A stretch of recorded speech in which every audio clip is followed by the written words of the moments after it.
জন্মের 6 মাস আগেই মায়ের গোডাউনের ভিতরে বান্দার জন্য গরম গরম ঠান্ডা উষ্ণ উষ্ণ, না ঠান্ডা না গরম, এয়ার কন্ডিশন আল্লাহ মায়ের স্তনে রিজার্ভ ভাবে রেখে দিয়েছেন। সুবহানাল্লাহ। সন্তান পৃথিবীতে আসলো, দেখেন এখানে হিকমতটা কি দেখেন। সন্তান পৃথিবীতে আসলো, আমার ভাইরা, সন্তান জন্মের 1 ঘন্টা আগে, আধা ঘন্টা আগে, 1 মিনিট আগে কোন ডাক্তারের বাবার ক্ষমতা নাই মায়ের স্তন থেকে 1 ফোঁটা দুধ বাহির করতে পারে। কোন বৈজ্ঞানিক দার্শনিক কোন ডাক্তার পারবে? পারবে না। সন্তান যখন জন্ম হয়ে যায়, মায়ের স্তনের ব্যথা শুরু হয়ে যায়, টনটনি ব্যথা মায়ের স্তনের শুরু হয়ে যায়। আল্লাহ রাব্বুল আলামিন ওই মায়ের স্তনের প্রত্যেকটা বোটার ভিতরে আল্লাহ পাক 32টা করে ছিদ্র, কোরআনে আছে কয়টা? 32টা করে ছিদ্র আল্লাহ দিয়েছেন। যখন সন্তান জন্ম হয়ে যায়, আল্লাহ রাব্বুল আলামিন ওই 32টা ছিদ্রকে আল্লাহ ওপেন করে দেন। টপ টপ করে দুধ ঝরতে থাকে আর বান্দা মুখে দেয়।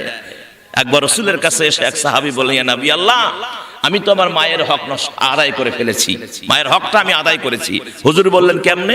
কয়ে নবী আল্লাহ, আমার মাকে আমি কাঁধে নিয়ে আরাফাতের ময়দান, মিনা, মুজদালিফা, কাবা শরীফ, তাওয়াফ অর্থাৎ হজের যা কাজ আছে সব সমাপ্ত করেছি, মা ছিল আমার কাঁধে। ইয়া নবী আল্লাহ, কি যে কষ্ট আমি করেছি আপনি জানেন? নবীজি বললেন, মানলাম তোমার কষ্ট হয়েছে, কিন্তু কষ্ট হয়েছে সওয়াব পাইবা, কিন্তু মায়ের হক আদায় হয় নাই। সুবহানাল্লাহ। নবীজি বললেন, সাহাবা শোনো, তোমার মায়ের হক সর্বনাশ কথা।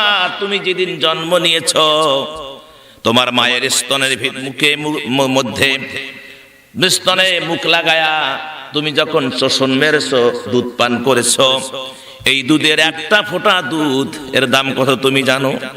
তোমার বুকের চামড়া দিয়া যদি তোমার মায়ের 2টা জুতা বানায়া দাও, কয়টা? বুকের চামড়া। কিসের চামড়া? খুব মনে করতে হবে, পিঠেরও না, বুকের চামড়া দিয়া তোমার মায়ের তোমার বুকের চামড়া দিয়ে তোমার মায়ের যদি 2টা জুতা বানায়া দাও, তবুও তোমার মায়ের 1 ফোঁটা দুধের দাম শোধ হবে না। এজন্য বলা হয়েছে ভাই, আমাদেরকে নিয়ামতের শুকরিয়া আদায় করতে হবে। কোরআনে এসেছে, লা ইন শাকারতুম লা আযীদান্নাকুম ওয়া লা ইন কাফারতুম ইন্না আযাবী লাশাদীদ। যে তোমরা আমার নিয়ামতের শুকরিয়া আদায় করো, আমি আল্লাহ নিয়ামত বাড়ায় দেব। সুবহানাল্লাহ। যদি নাশকর করো, কুফরি করো, ছিনিয়ে নিব, কঠিন আযাবে গ্রেফতার করব। আল্লাহ পারে না? কতক্ষণ পারে না? আজকে যারা লারে লাপ্পা করে বেড়াচ্ছ, ক্ষমতা হাতে আছে, কিছুই বুঝতেছো না, মনে করছো যে এটা বাপের বাড়ি যৌতুক পাচ্ছি। হ্যাঁ, কত খাইবি খা। যদি অন্যায় ভাবে কিছু খেয়ে থাকো, ন্যায় ভাবে খাও, কোনো কথা বলবো না, ন্যায় ন্যায়।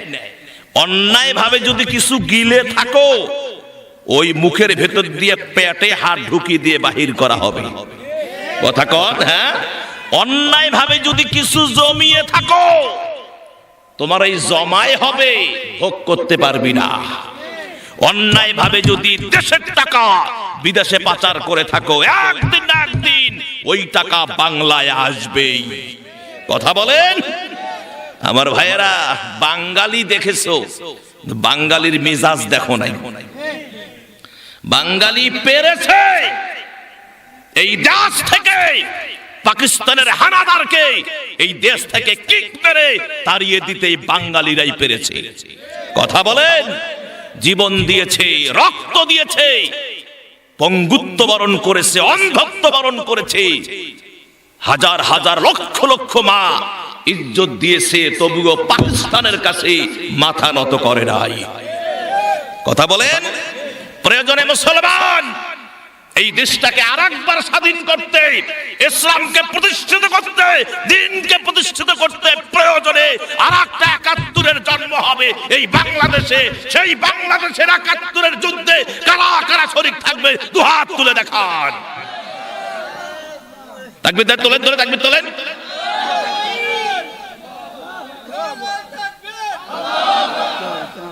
হায় হায় রে কপাল রে, কি যে যুদ্ধ করবেন না বুঝেছি। ভয় ভয় ভয়ের কারণে আমি তো এখানে অন্যায় কিছু বলিনি। কথা বলেন, দিন প্রতিষ্ঠার জন্য আমাদেরকে যুদ্ধ করতেই হবে। কথা বলে, কেননা এই যুদ্ধ করাটা এটা আমাদের দাবি না, এটা আল্লাহর দাবি। কে কার দাবি? আল্লাহর দাবি।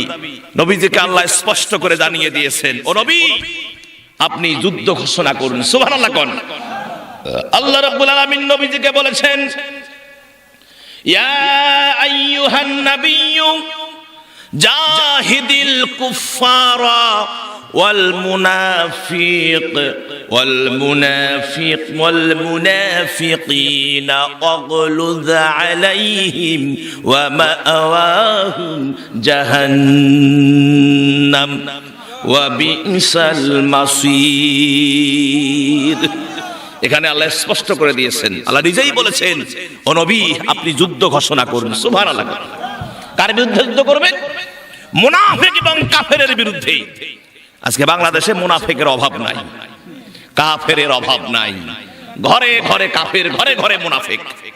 কথা বলে, মুনাফিকের অভাব নাই, কাফেরের অভাব নাই। আজকে মানুষ হাসতে হাসতে মুনাফিক হয়ে যাচ্ছে, হাসতে হাসতে আনন্দ মজা চাকতে চাকতে ঈমান নষ্ট করে ফেলছে, কাফের হয়ে কাফেরে পরিণত হয়ে যাচ্ছে, ঈমান হারিয়ে ফেলতেছে। কথা বলে, তাই প্রিয় ভাইয়েরা নবীজি বলেছেন, আল্লাহ পাক বলেছেন, আমার নবী ইয়া আইয়ুহান নাবিয়্যু, হে নবী সাল্লাল্লাহু আলাইহি সাল্লাম, কাফির আর মুনাফিকদের বিরুদ্ধে আপনি যুদ্ধ ঘোষণা করুন। তাদের ঠিকানা হলো জাহান্নাম। তাদের ঠিকানা কোথায়?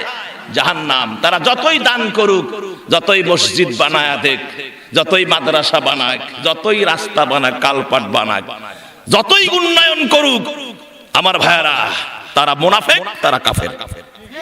তারা মুনাফিক, তারা কাফের।